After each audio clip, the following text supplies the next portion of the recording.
নমস্কার, জয়পুর টুডের আরেকটি ভিডিওতে আপনাদের সবাইকে জানাই স্বাগতম। আজকে আমরা শুনবো এমন একজন মায়ের জীবন কাহিনী, যিনি তার ছোট মেয়ের জীবন বাঁচাতে এবং সুন্দর ভবিষ্যৎ গড়ে তুলতে অসংখ্য সংগ্রাম করেছেন। জীবনের কঠিন সময় চোখের জল, ত্যাগ আর অদম্য সাহস দিয়ে তিনি প্রমাণ করেছেন একজন মা কখনোই হার মানেন না। ওনার এই লড়াই শুধু একজন মায়ের গল্প নয়, বরং সকল মায়ের জন্য এক অনুপ্রেরণার নাম। কিভাবে প্রতিকূল পরিস্থিতির মধ্যেও তিনি নিজের ছোট মেয়েকে আগলে রেখেছেন, কি বাধা পেরিয়ে এসেছেন, আর সেই কঠিন দিনগুলোর বাস্তব অভিজ্ঞতা সবকিছুই আজ আমরা শুনবো ওনার নিজের মুখ থেকে। আমি শম্পা দাস, তো চলুন শুরু করা যাক আজকের বিশেষ পর্ব।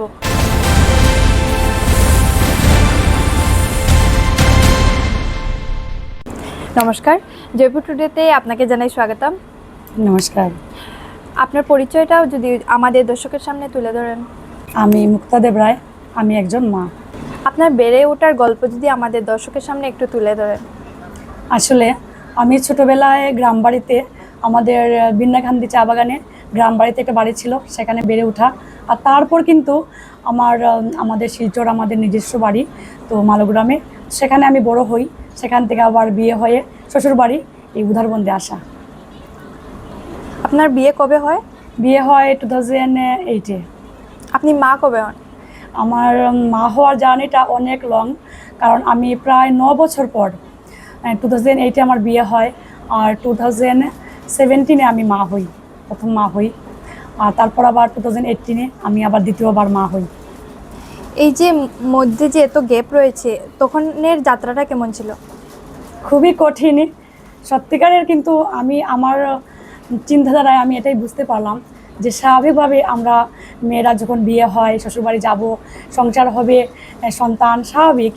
কিন্তু যেহেতু আমার জার্নিটা একটু আলাদাভাবে ছিল, কিন্তু আমি সব দিকে একটু আলাদাভাবে চিন্তাধারা রাখি যে হয়তো আমি সবার মতো যদি মা হয়ে যেতাম খুব সহজেই, তাহলে হয়তো আমি এই যে জীবনটা, যে মা হতে না পারলে যে মেয়েদের যে অনুভূতিটা কিভাবে হয়, সমাজ কিভাবে তাদেরকে দেখে, সত্যি আমি মা আজকে হয়েছি, এটাও আমার অনেক বড় একটা ঠাকুরের, ঈশ্বরের দান। কিন্তু সেই যে মেয়েরা মা হতে পারে না, সেটাও কিন্তু আমি সত্যি অনুভব করেছি, এটা আমার অনেক বড় পাওনা। এই যে আপনি 9 বছর মা হতে পারলেন না, আপনার পরিবারের লোকজন বা আশেপাশের লোকজন কি কিছু বলেছেন? সত্যি কথা বলতে কি জানেন, প্রথম 2 বছর খুব ভালোই কেটেছিল, যেহেতু আমি সত্যিকারে আমার হাজব্যান্ডকে আনতে হবে এখানে, কারণ আমার হাজব্যান্ড এমন একজন মানুষ, আমার জীবনের প্রত্যেক কিছুতেই উনি অবশ্যই রয়েছেন। কিন্তু আমার হাজব্যান্ড ছাড়া আমার শ্বশুরবাড়িতে আমার শাশুড়ি মা, আজকে আমার শাশুড়ি মা নেই, কিন্তু আমার শাশুড়ি মাকে আমাকে বলতেই হবে যে আমার শাশুড়ি মা আমাকে কখনো, এটা আমি বারবার বলি, সবসময় বলতে চাই যে এটা একটা আমার অদ্ভুত লাগে যে আমি কেমন বউ হলাম যে শাশুড়ি মা 8 বছর আমাকে পেলেন, কিন্তু বাচ্চা নেই বলে। শাশুড়ি মারা অনেক কথা অনেকভাবে শোনান, এটা আমরা জানি, কিন্তু আমার জীবনে একটা অদ্ভুত যে আমাকে বাচ্চা নেই বলে কখনো কোনো কথা শোনাননি। এটা শাশুড়ি মা? হ্যাঁ, শাশুড়ি মা, আমার শাশুড়ি মা কখনো, এটা আমার জীবনের সেরা একটা পাওনা। ওটা আমি বলতে চাই সবসময় যে আমি কি এমন ঠাকুরের কাছে কি বলবো যে আমার শাশুড়ি মা আজকে নেই। আমি সব সময়, আর আজকে আমার 2 মেয়ে আছে, তো আমি প্রত্যেক মুহূর্তে আমার শাশুড়ি মাকে আমি অনুভব করি যে শাশুড়ি মাই হয়তো ফিরে এসেছেন, এটাই আমি অনুভব করি। আর বাকি যেটা বলছেন, অবশ্যই কেন এত সহজে তো হয় না আমাদের জীবন, পাড়া প্রতিবেশী থাক, ওনাদের কথা আর বলতে হবে না, ভালো মন্দ থাকবে সবাই, কিন্তু পরিবারের, শ্বশুরবাড়ির দিক যেহেতু আমার অনেক বড় পরিবার, তো সেখানে আমার সব কিছু মিলে কিছু মানুষের কাছে অবশ্যই কিছু কষ্ট অবশ্যই পেয়েছি। তবে আমি একটু উল্টো করে বলবো যে যদি ওনারা আমাকে এত সহজ জীবন দিতেন, তাহলে হয়তো আমি আমার এই মা হওয়ার যে লড়াইটা, হয়তো আমি থেমে যেতাম, হয়তো আমি এটা ভাবতে পারতাম না যে আমাকে মা হতেই হবে। আর সেই মা হতে গিয়ে যে আমার জীবনে এত কিছু আমি লড়াই করেছি, আমি অবশ্যই কিন্তু ওনাদের কাছে কৃতজ্ঞ। আমরা আপনার প্রথম সন্তানকে নিয়ে অনেক স্ট্রাগলের কথা শুনেছি। সেই ছোট্ট লড়াইটা কিভাবে শুরু হয়, কিভাবে সমাপ্ত হয়, যদি ছোট্ট করে আমাদের দর্শকের সামনে তুলে ধরেন। আসলে স্বাভাবিকভাবেই 2টা মেয়ে বেড়ে উঠছিল, তো আমার বড় মেয়ের বয়স তখন 5.5 বছর, আর ছোটো মেয়ে 4 বছর। তো স্বাভাবিক 2টো বাচ্চা বেড়ে উঠছে, আর মারার জীবন যেভাবে হয়, ভালোই কাটছিল আমার জীবন। হঠাৎ করে একদিন আমার মেয়ে রাত্রিবেলা ঘুমের মধ্যে খুব বমি করলো, তো বমি করলো যেভাবে, তো ঠিক আছে ঘরে মেডিসিন রয়েছে, তো খাইয়ে দিলাম, একটু জ্বরও আসলো। তো এভাবে তো ছোট ছোট বাচ্চাদের হয়েই থাকে। তো স্বাভাবিক মনে হলো, ঘুমিয়ে গেল। পরের দিন যখন ঘুম থেকে উঠলো আর যখন ওকে দেখলাম, আর যখন প্রথম দেখলাম তখন সত্যিকারে আমি দেখে চিৎকার শুরু করি, কারণ দেখলাম একটা চোখ পুরো লাল। তখন মানে এতই ভয় পেয়ে যাই যে কি হয়েছে। তখন সঙ্গে সঙ্গে কিন্তু রবিবার আছে মানে ছিল ওদিন, তবুও কিন্তু আমরা মানিনি দিন রবিবার বলেও আমরা ERC হসপিটালে চলে যাই। যাওয়ার পরে সেখানে রিকোয়েস্ট করে, যেহেতু কোনো টোকেন করা ছিল না তবুও কিন্তু রিকোয়েস্ট করে দেখিয়ে দিই, বাচ্চা বলে ওরা দেখিয়ে দেন। কিন্তু তারপর ওনারা কিন্তু ডাইরেক্ট বললেন যে গুয়াহাটি নিয়ে যান, না হয় চেন্নাই নিয়ে যান। এই কথাটা বলার পর স্তব্ধ হয়ে গেলাম। ওনারা আর কিছুই বললেন না, কোনো কিছু দিলেন না। তো যখন ঘরে ফিরলাম, স্বাভাবিক একটা ব্যাপার, তখন কয়েক জায়গায় নিজের মধ্যে ফোন করলাম। তো অনেকেই বললেন যে আরও 2-1 জায়গায় মানে দেখাও, বোঝার ব্যাপার আছে যে কি হয়েছে এমন। তো সঙ্গে সঙ্গে কিন্তু সবথেকে বড় একটা কথা আমি বলতে চাই যে আমার মেয়ে ছোটোবেলা যে স্কুলে পড়তো, অঙ্গনবাড়ি স্কুলে, তখন মেয়ের যে বয়স ছিল, তো সেখানে যে ওনার যে মানে আমার দিদিমণি স্কুলের উত্তরা পাঠক, তো এই যে উত্তরা দিদিমণি, ওনার সত্যিকারের উত্তরা দিদিমণি যে পাঠক, তার যে অবদান রয়েছে এটা আমাকে বলতেই হয়। শুধু একজন দিদিমণি, যে আমরা যাদের কাছে আমরা পড়াশোনা করি অবশ্যই শিক্ষাগুরু আমাদের, কিন্তু এই দিদিমণি মানে এমন একটা দৃষ্টান্ত রেখেছেন আমার মেয়ের জীবনে, আমার পরিবারের সঙ্গে আর কি। সত্যি আমাকে বলতে হয় যে উনি সত্যিকার একজন দিদিমণি, এই দৃষ্টান্ত কিন্তু উনি রেখেছেন।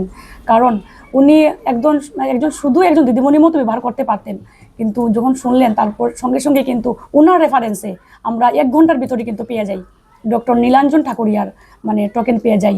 তো চলে গেলাম, সেখানে দেখালাম। তারপর আমি কোনো কিছু বললাম না ডক্টরকে, যে আমি শুনেছি আগের দিন যে ডক্টর এরকম বলেছেন আমাকে। তো ডক্টর নীরব হয়ে আবার বললেন আপনারা চলে যান গুয়াহাটিতে। তখন আমি শুধু বলেছিলাম কেন স্যার? বলেছিলেন না, এমন কিছু প্রবলেম দেখা যাচ্ছে যেটা এখানে হবে না, আপনাদের গুয়াহাটি যেতে হবে। তখন আমি আর কিছুই আর জিজ্ঞেস করিনি, বুঝে গেছিলাম হয়তো এমন কিছু একটা হয়ে গেছে, তবে এতটাও বুঝতে পারিনি। শুধু বলেছিলাম যে স্যার কদিন টাইম পাবো, যেহেতু আমার ছোটো আরেকটা বাচ্চা রয়েছে, ডক্টরও দেখছিলেন, বলছিলেন 1 সপ্তাহের মধ্যে চলে যান। তো ডক্টরের কাছে যখন ফিরছিলাম তখন এই ফোনে ফোনে ভাই মা সবাইকে, নিজের আত্মীয়স্বজন সবাইকে ফোন করছিলাম যে আর টাইম নিয়ে হাতে যেতেই হবে। তো 2 দিনের মানে মধ্যেই আমার ভাই তৎকাল করে দেয়। তো মাকে বলে যে মা তুমি যেতেই হবে, যেহেতু ছোটো মেয়ের রয়েছে আরেকটা। তো ওই 2 দিনের ভিতরে আমরা নেত্রালয়ে গিয়ে ডক্টরের সামনে পৌঁছে যাই। তো যখন আমরা নেত্রালয় ডক্টরের সামনে পৌঁছে যাই, তারপর শুরু হয়, খুব তাড়াতাড়ি করে শুরু হয় ইনভেস্টিগেশন, একের পর এক ইনভেস্টিগেশন। মানে জীবনে কোনোদিন কল্পনা করতে পারিনি যে চোখেরও এমন এমন কিছু রোগ হয় বা চোখের এত কিছু মেশিন যন্ত্রপাতি রয়েছে, যেটা আমরা শিলচরবাসী হয়তো না দেখলে বুঝতেও পারতাম না। তো যাই হোক, এসব করতে করতে 2 দিন চলে গেল, ধরা পড়লো না মেয়ের কি হয়েছে। কিন্তু মেয়ের এই কষ্ট দেখে নিজের কষ্ট হচ্ছিল। আর যেহেতু আমি মা, প্রত্যেকটা মুহূর্তে বাচ্চার সঙ্গে মাকে ডক্টর যেমন চান বাচ্চাও চায়, তো আমার খুব কষ্টই হচ্ছিল। কিন্তু একটা ছিল যে মা রয়েছেন ছোট বাচ্চার সঙ্গে, রুম নিয়েছিলাম, এটি একটা সান্ত্বনা ছিল। কিন্তু খুবই কষ্টের, কারণ আমাদের কিছু জানা ছিল না সেখানে। তো যাই হোক, তারপর 2 দিন পরে এই MRI দেওয়া হলো, সিটি স্ক্যান দেওয়া হলো, সব কিছু করানো হলো। ফাইনালি যখন সামনে রিপোর্ট আসলো, রিপোর্ট শোনার পরে মানে যেটা কখনো ভাবতেই পারিনি, এটা মানে কি হয়ে গেল, কি থেকে কি হয়ে গেল, মনে হয়েছিল জীবনের সব কিছু হারিয়ে গেছে। আর মানে যাই হোক, নিজেকে সামলাতে হবে। আর একটা বুঝেছিলাম যে আমি যদি নিজেকে না সামলাই তাহলে ওদের পাপাকে কে সামলাবে, আমার তো সব কিছুই মানে হারিয়ে যাবে।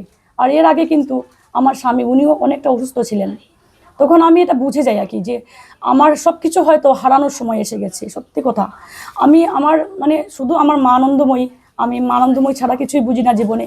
তো শুধু মাকে বলেছিলাম, মা আনন্দময়ী তুমি বুঝি আমাকে একটা অগ্নি পরীক্ষায় ফেললে, ঠিক আছে আমি নিজেকে এতটা শক্ত করব, আমি চোখের জল ফালাবো না, কিন্তু আমি পরীক্ষা দেব। তুমি কিন্তু আমাকে প্রত্যেকটা মুহূর্তে তুমি আমাকে রাস্তা দেখাবে। সত্যি কিন্তু এই কথাগুলো। তো শুরু হয়, আমার হাজব্যান্ডকে বলি শক্ত হও, চলো ডক্টর কাছে যাবো, শুনবো কি করতে হয় আমাদের। যেহেতু আমরা জানি যে আমার মেয়ের যে প্রবলেমটা হয়েছিল, সেই প্রবলেমটাকে বলে রেটিনা ব্লাস্টোমা আই ক্যান্সার। তো যেটা চোখে হয়, অনেকে কিন্তু এটা জানেন না।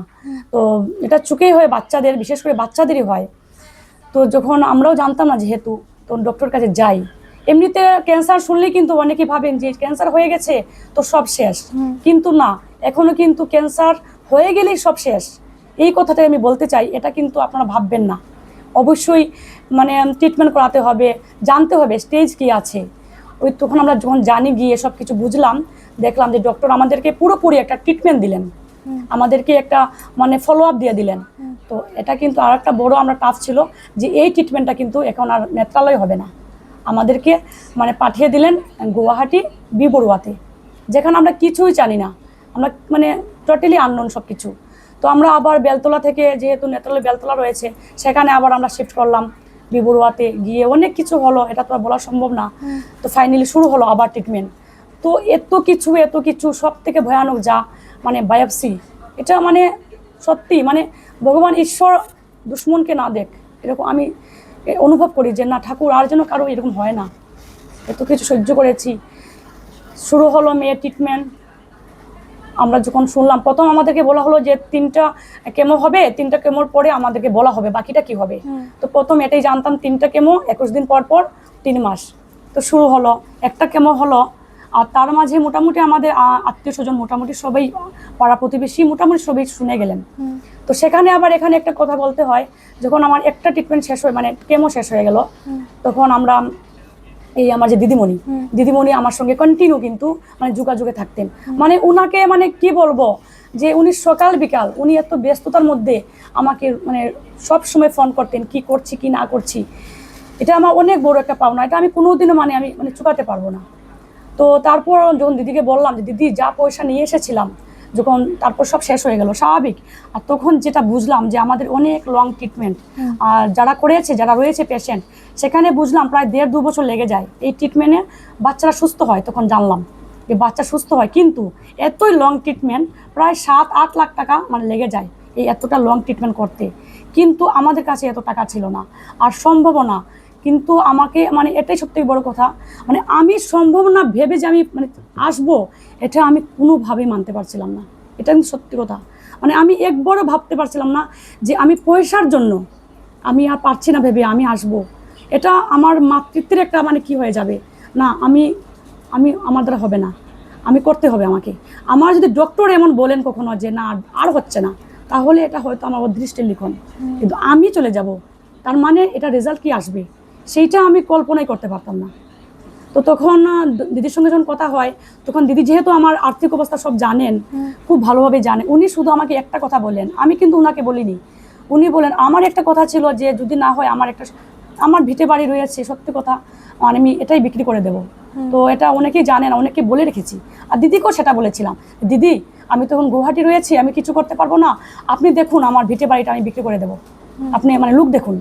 তখন দিদি বলেন ভিটে বাড়ির পরে বিক্রি করতে মানে লাগবে, আগে কিছু দেখি করতে নি পারি। দিদি এটা বলে কি আমাকে একটা আশ্বস্ত দেন, আমি নিজেও মানে বুঝতে পারছি না দিদি কি করছেন। তো দিদি 2 দিন ভিতরে দেখে আমার গুয়াহাটি থেকে নিউজ চ্যানেল আমার কাছে পৌঁছে গেল, গুয়াহাটি ইসলামিক নিউজ চ্যানেল। তো যাওয়ার পরে ওনারা অনেক বক্তৃতা অনেক কিছু জিজ্ঞাসা করলেন, তো নিজের মতো তুলে ধরলাম। তারপরে এটা অনেকটা ছড়িয়ে পড়তে শুরু করলো, দিদিরা অনেকভাবে আমাদের কাছ থেকে অনেক কিছু কালেক্ট করলেন, তারপর ওনারা নিজের মতো করে তারপরে গ্রুপে ওনাদের শেয়ার করতে শুরু করলেন। তো তারপরে কিন্তু অনেকটা কিন্তু মানে ধীরে ধীরে দেখলাম একটা সাহায্য পেতে শুরু করলাম। তো সেখান থেকে একটা মনোবল অবশ্যই বাড়তে লাগলো, কিন্তু স্বাভাবিকভাবে। তখন যখন একটা কেমো দেওয়ার পরে আমরা একটা গ্যাপ পেয়েছি, আর একটা কেমো পর্যন্ত একটা গ্যাপ থাকে, তখন আমরা ঘরে আসলাম।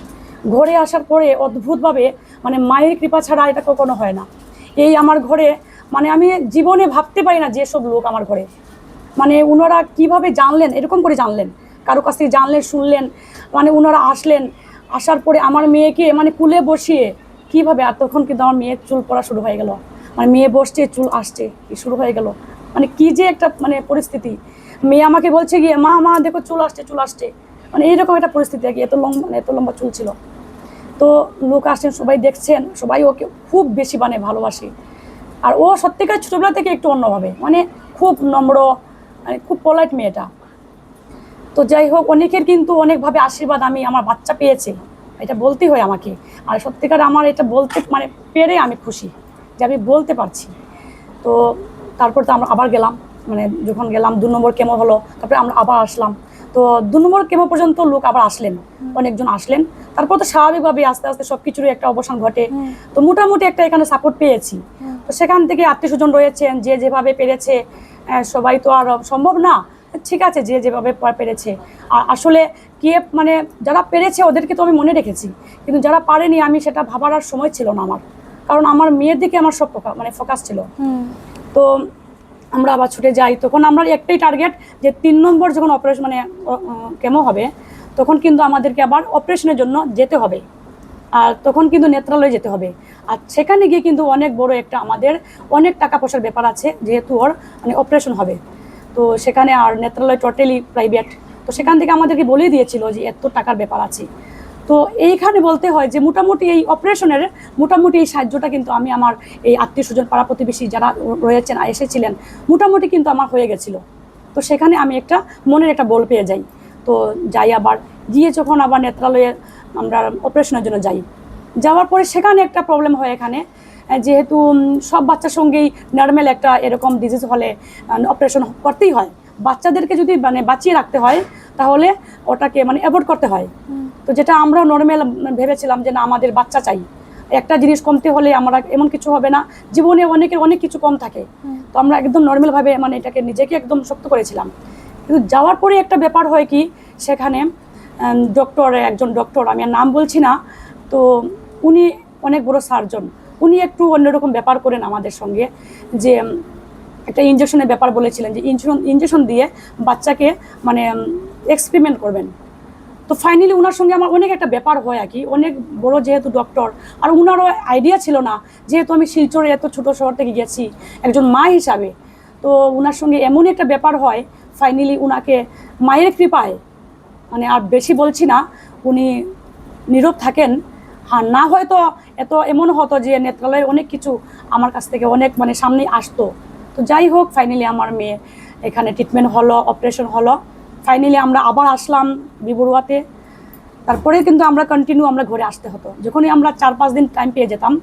তারপরে তো আর্থিকভাবে স্বাভাবিক দুর্বলতা এসে মানে গেল, তো আমরা ঘরে আসতাম, থাকতাম। তো ক্রিটিক্যাল কন্ডিশন, অপারেশনের পরে এমন একটা কন্ডিশন হয়ে গেছিলো, বুঝতেই পারছেন।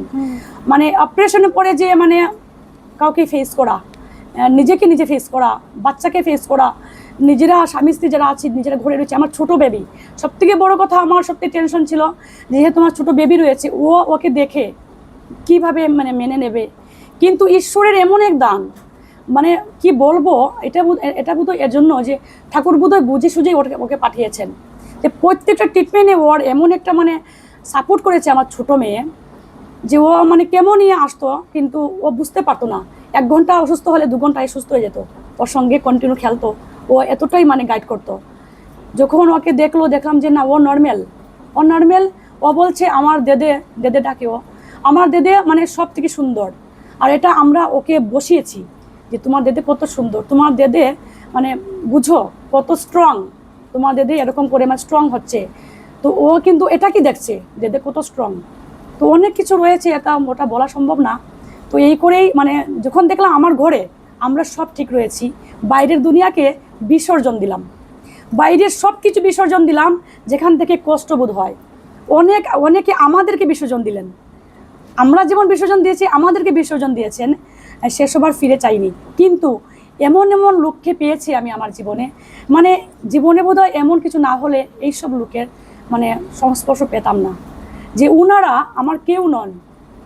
আমার নিজের লোকে যারা আমাকে জিজ্ঞাসা করেছে এটা তো স্বাভাবিক, কিন্তু উনারা যে আমাকে এত কিছু করেছেন আমি এটা ফিল আপ করতে পারবো না, আমি জানি। মানে বলতে যে পারছি এটাই আমার ভালো লাগছে। তো যাই হোক, এই করে আমার রেডিয়েশন, সব থেকে বড় রেডিয়েশন, তারপর রেডিয়েশন, এখানে অনেক কিছু রয়েছে।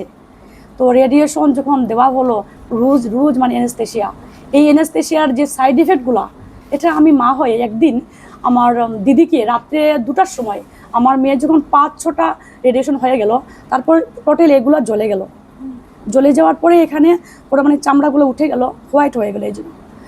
তো একটা মা হয়ে তো সেই যে পরিস্থিতিটা, একদিন রাত্রে ওর বাবা ঘুমাচ্ছে, ছোটো মেয়ে ঘুমাচ্ছে, আমি কাঁদতে মানে এমন কাঁদা যেটা আমার সাউন্ড হচ্ছে না, আমি নিজেকে কোনোভাবেই কন্ট্রোল করতে পারছি না। মেয়ের দিকে দেখে খুব কষ্ট হচ্ছে, মনে হচ্ছে আমার হার্ট অ্যাটাক হবে, আমি গুয়াহাটিতে তখন আমার দিদিকে আমি শুধু স্ক্রিনশটটা পাঠাই, আমার নিজের দিদি ফটোটা দেখে সত্যি খুবই কষ্ট পায়, বলে যে তুই শক্ত হো, আরও শক্ত হো।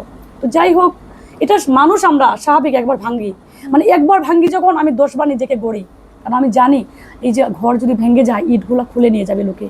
তো যাই হোক, এই করে মেয়েকে নিয়ে আসলাম। তারপরে কত পরিস্থিতি, কতভাবে কত কিছু, লোককে ছেড়ে দিলাম, লোকে আমাদেরকে ছাড়লো, পূজা পার্বণ, লোকের বাসা যাওয়া, কোনো আনন্দ ফুর্তি, জীবন থেকে 1.5 বছর 2 বছর সব চলে গেল। জীবনের সব কিছু মানে বদলে গেল, খাওয়া দাওয়া সব কিছু চলে গেল। তো ওই কিছু লোক যারা আসে নিজে থেকে আর যারা ফোনে, তো যারা আমাকে দেখেছে এসে, তার থেকেও মনে করি যারা আমাকে ফোনে, ওনারা, আমার একজন দিদি রয়েছেন, আমাকে বলতেই হয়, আমার গুয়াহাটিতে একজন দিদি রয়েছেন, মানে উনি আমার জীবনের এমন একজন, যেভাবে বললাম একজন টিচারের কথা, ঠিক সেইভাবে আরেকজন দিদি, উনি কিন্তু আমার হাজবেন্ডের ছোটবেলার বান্ধবী। তো ওনাকে আমার দিদি বলতে হয়। মানে সত্যি ওনাদের মতো মানুষ না, ওনারা মানুষ হন না। বলে না একটা কথা যে মানুষ ভগবান, কিন্তু ভগবান রূপে তো আসতে পারেন না। তো এমন ওনাদের দুধ পাঠিয়ে দেন। তো সেই দিদিকে আমি সেইভাবেই রাখতে চাই, কারণ এভাবে পেয়েছি আমি, আজও পাচ্ছি। আজও যখন এমনও হয় ভাঙ্গি, আমি আজও ভাঙ্গি, কারণ আমি এমন একটা মা, আমার ভাঙতে হবে। তো আমি দিদিকে ফোন করি, দিদি ফোন করেন। তো দিদিকে এটাই এখন হয় যে অনেকেই বলতে পারি না, দিদিকে বলতে পারি। তো জীবনে এমন কিছু জায়গা থাকতে হয় যে আমরা সবসময় করতে হবে তা কিন্তু না, কিন্তু এই যে বলতে পারি, তারপরে কিন্তু নিজেই শক্ত হয়ে যাই। তো এই করে ট্রিটমেন্ট পুরো হলো। তার মাঝে ঘর চুরি হলো, এই জানলা ভেঙে, আলমারি থেকে, মানে অনেক কিছু হলো। তো জীবনে অনেক কিছু হলো। তারপর একটা সময় এটা বলবো যে ট্রিটমেন্ট শেষ হয়ে গেল, সবাই আমাকে ফোন করছে, সবাই যেমন জিজ্ঞাসা করছেন যে সাকসেস এত দিনের মানে তোমার একটা জীবনে অনেক বড় একটা মানে লড়াই তুমি জিতেছো, তুমি আর মানে চিন্তা করো না। আমিও ভেবেছিলাম, কিন্তু তার মাঝে আবার শেষের দিকে একটা ব্যাপার হয়েছিল, যখন টাকা পয়সার একটা ব্যাপার হয়েছিল, এখানে একটা ব্যাপার হয়েছিল, মানে যখন 7টা কি 8টা মানে কেমো চলছে, আর্থিকভাবে তখন খুবই দুর্বল। মানে যেহেতু স্বাভাবিক আমার হাজব্যান্ডের ব্যবসা নিজের, যেহেতু ব্যবসা করতে পারছেন না, আর কন্টিনিউ যাতায়াত, তারপর এখানে গিয়ে তো ঘর ভাড়া করে থাকতে হতো, সব কিছু কেনাকাটা মানে খাওয়া দাওয়া, জলটক কিনতে হতো, 2টো বাচ্চা রয়েছে। তারপর এমন একটা আর্থিক অবস্থায় দাঁড়ালো গিয়ে, তখন চাইলাম অনেকের কাছেই, যাদের মানে দেওয়ার মতো সামর্থ্য রয়েছে, হয়তো অনেকের কাছে পেয়েছি, আবার অনেকের কাছে পাইনি। সামর্থ্য রয়েছে, পাইনি, সবার কাছে তো আবার খোঁজাও সম্ভব হয়নি। অনেকে আবার ঠিক আছে, কিন্তু একটা সময় পরে মানে ইন্টারেস্ট মানে নিতে বাধ্য হলাম। তো এইসব করে নিয়ে গেলাম। তারপরে আমি আমার অনেক গ্রুপের সঙ্গে জড়িত রয়েছি, গ্রুপ থেকে টাকা নিলাম, অনেক কিছু নিলাম, নিয়ে সামাল তো দিয়ে আসলাম। আসার পরেই মানে মহাযুদ্ধ, যেখানে সবাই বললো এখন শেষ, এখন নতুন করে জীবন শুরু করো। তো এখানে যদি আপনি টাইম দেন তো অবশ্যই বলবো এখানে যুদ্ধটা। তো মানে যখন ঘরে আসলাম, তো সব থেকে বড় কথা যে আমাদের বিজনেস, তো পাঠিয়ে দিলাম যে যাও এখন গিয়ে বিজনেস শুরু করো। উনি গেলেন, মেডিসিন, আমাদের মেডিসিনের ব্যবসা সব ব্যাকডেট হয়ে গেছে, মানে সব ফেলে তো একদম খালি। এদিকে দোকানের ভাড়া, যেহেতু রেন্টের দোকান, তো চেম্বার, তো ভাড়া দিতে হবে। তো মানে সবই মানে মানে ওই সঙ্গে সঙ্গে শুরু হয়ে গেল আর কি। ওইটাই মানে লোকজনের আর তখন আর মানে তোর সইল না। একজন মানুষ এতদিন থেকে এসেছে, এত কিছু সহ্য করে, যে টাইম তো দিতে হবে, ওই আর কি। ওইটাই খারাপ লাগেছিল তখন, যে ওই সময়টা লোক মানে দিল না অনেকেই, যাদের কাছে টাকা নিয়েছিলাম, ওনারা তখনই মানে এসে ধরলেন। ওনারা জানেন আমার জায়গা বাসা সবই রয়েছে, কিন্তু ওনারা তখন যে এখনই চাই। তো ঘুমাতেও পারলাম না তখন। আর তখন মনে হলো, যেও ভাবছিলাম ঘরে এসে ঘুমাবো, কারণ পরের বাড়িতে থেকেছি, একটা বেডে থেকেছি, মানে কোথাও ঘুমিয়েছি, কোথাও ঘুমাইনি, এটা বলাই হয়নি আর। তো তখন আর ঘুম উড়ে গেল। একদিন হাজবেন্ডকে মানে ঘর থেকে বাইরে উনি গেলেন, উনি শুরু করলেন জব খোঁজা। উনার একটা এই যে আছে, উনার একটা মানে যে ইমেজ রয়েছে, উনি যে কোনো কাজ করতে পারবেন না, উনি একজন শিক্ষিত মানুষ। তো উনার একটা ব্যবসা, এমন একটা ব্যবসা, উনি যে কোনো কাজ করতে পারবেন না। উনি শুধু মার কথা বললে হবে না, বাবার কথা বলতে হবে। তো উনি এমন একজন বাবা, উনি শেষ পর্যন্ত এমন কাজ শুরু করতে মানে খুঁজতে শুরু করলেন, যেটা আমার মানে দেখা যাচ্ছে হচ্ছে না, হবে না। আর আমার সংসারে এত দিনের একটা অভিজ্ঞতা, আমি জানি আমার সংসারে কতটা খরচ আছে, উনি কত টাকা ইনকাম করতেন। তো আমি দেখলাম যে আমার কিছু হবে না এগুলা করে। তখন ওনাকে বললাম যে তুমি একটু ধৈর্য ধরো, আমি তোমাকে কিছু একটা ব্যবস্থা দেবো।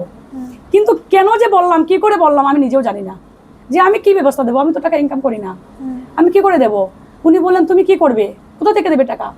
কিন্তু নিজের মানুষ রয়েছিল, আমি কাউকে বলতে পারিনি। মানে অনেকে রয়েছিলেন যে হয়তো বলতে পারতাম যে আমাকে হেল্প করো, না, কি যে হয়েছিল আমি বলতেই পারলাম না কাউকে। আমি একদিন খুব কাঁদলাম, একা ঘরে, মানে কেউ আমাকে সান্ত্বনা দেওয়ার মতো নেই। তো আমার একটা পজিটিভ একটা সাইন রয়েছে, আমি যখন একবার মানে ভাঙি আমি 10 বার নিজেকে গড়ে নিই। তো কাঁদলাম, কেঁদে চোখের জলটা নিজেই মুছলাম, মুছে কি করলাম, এই যে আমার গ্রুপ রয়েছে, গ্রুপে আমার একটা ইমেজ রয়েছে, ওটাই আর কি, যে আমি খুব বেশি খাটি, খুব বেশি পরিশ্রম করি। আর যে একটা কথা আছে না, আশুতোষ মুখোপাধ্যায় বলেছিলেন যে যে কাজটা আজকে এখন করতে হবে এটা এখনই করতে হবে, মানে ওটা পরে করব বলে ফেলে রাখবে না। তো আগে থেকে আমি এটা করতাম যে আগেই করে নেব। তো সেই করে যে আমি জীবনে কিছু আগেই করে রেখেছিলাম, তো সেটার কিন্তু বেনিফিট আমি তখন নিতে পারছিলাম। যেমন গ্রুপে যখন আমি আমার সিআরসি আমার ব্যাংকে ফোন করলাম যে স্যার আমার এখন এইরকম প্রবলেম, ওনারা জানতেন। তো ওনারা বলেন যে মুক্তা দিদি বলছে এখন ওনার চাই। তো এই ক্ষেত্রে কিন্তু আমি অনেক, অবশ্যই লোন হিসাবে, তো ওনারা মানে আমার ইমেজের জন্য আমার কোনো প্রবলেম হয়নি। তো আমি পেয়ে যাই আর কি। তার মধ্যে আবার এখানে রয়েছে বন্ধন ব্যাংকের লোন রয়েছিল।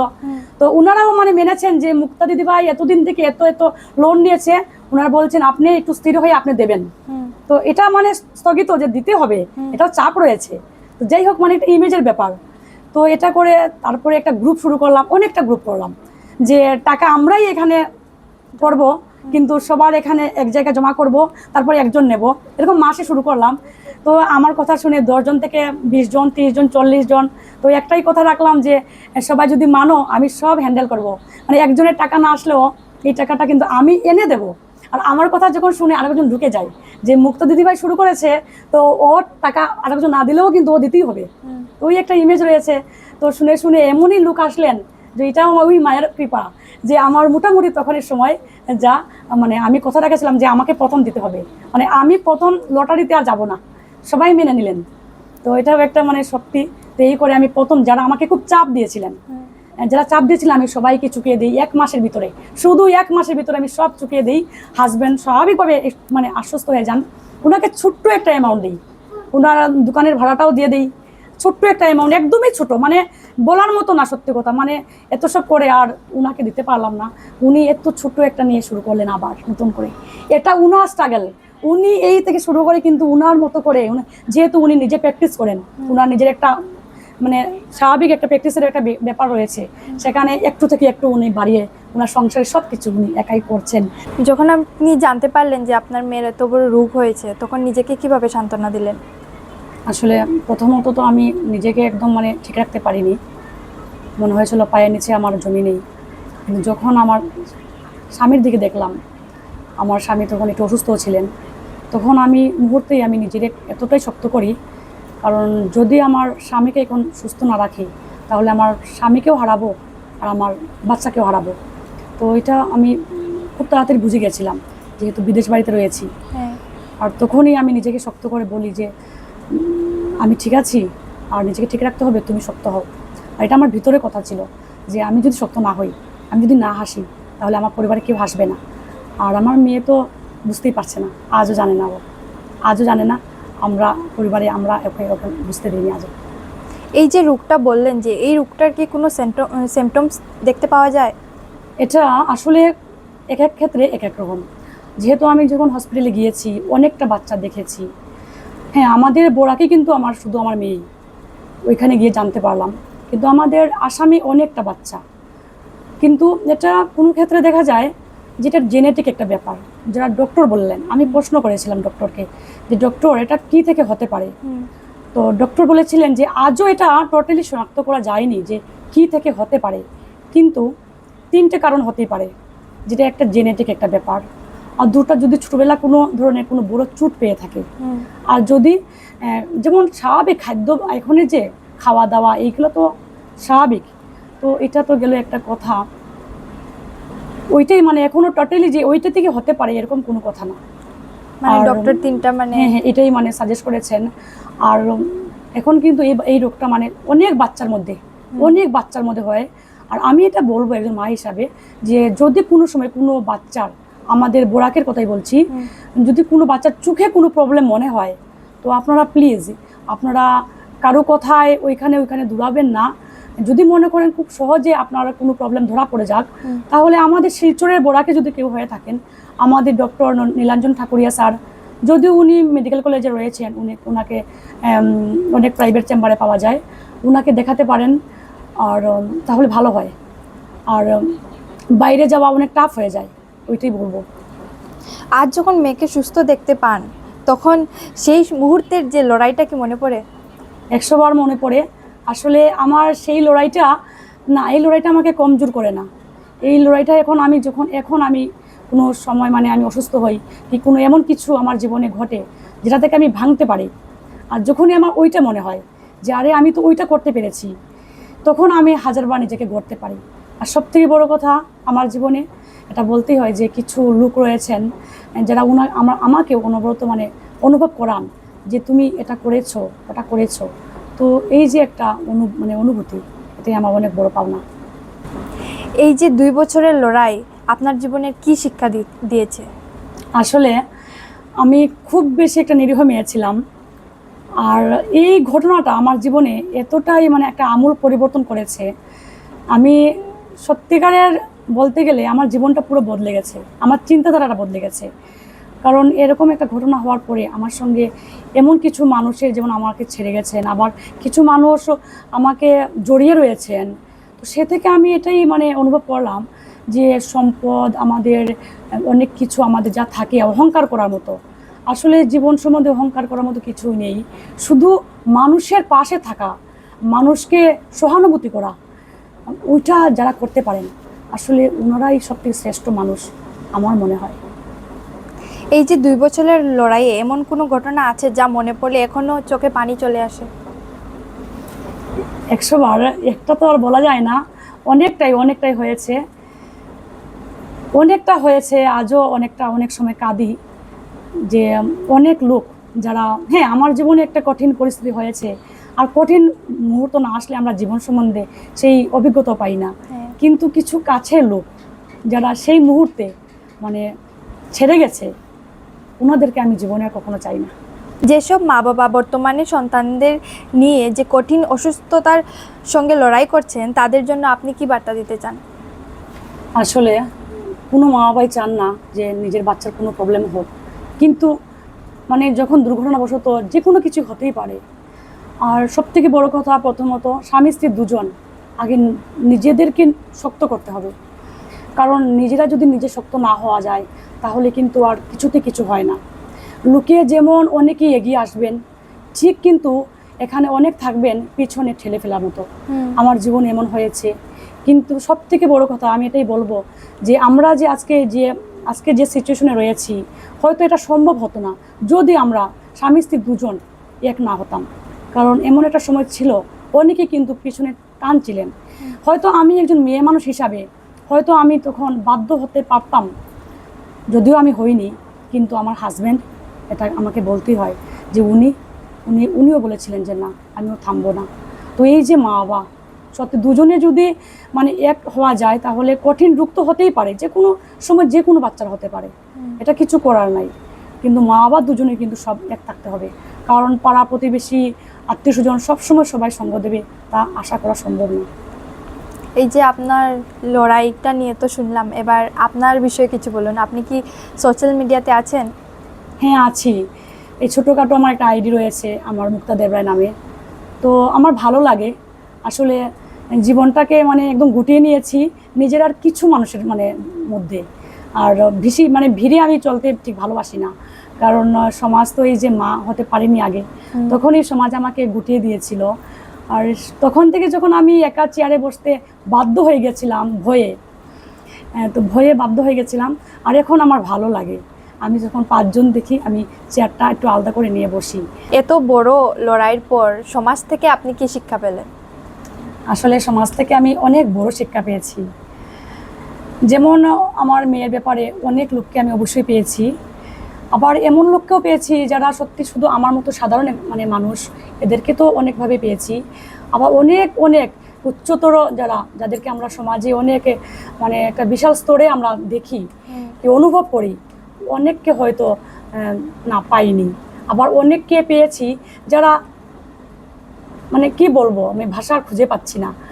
তো এটাই আর কি যে মানুষও আসলে শুধু বড় হলেই হয় না, চিন্তা শক্তি কিন্তু মানুষের আলাদা। অনেক সাধারণ মানুষের কিন্তু অনেক চিন্তা শক্তি কিন্তু অনেক উন্নত, ওনারা কিন্তু অবশ্যই অনেকের পাশে থাকেন বা সেই মানে চিন্তাধারা রাখেন। এখন তো আপনার মেয়ে সুস্থ, হ্যাঁ। তো এই রোগটি কি ফিরে আসার আর কি চান্স আছে? আসলে যখন আমি মেয়েকে ট্রিটমেন্ট করাই তখন আমিও এটাই ভেবেছিলাম যে আমার মেয়েকে শুধু এই ট্রিটমেন্ট টোটাল করাতে হবে, তারপরে মেয়ে সুস্থ। তো একটা সময় পরে বুঝতে পারলাম, ডক্টরের কাছে জানতে পারলাম যে ট্রিটমেন্ট করাতে হবে, এটা তো স্বাভাবিক, কিন্তু এটা ডক্টররা কিন্তু বলেন না। মানে ডক্টররা এটা কোনোদিন বলেন না যে এটা কোনোদিন আর আসবে না ফিরে, নাও আসতে পারে আর আসতেও পারে। তো এটা নিয়ে জীবনটা এখন চলা। এখন কি ডক্টর দেখাতে যান?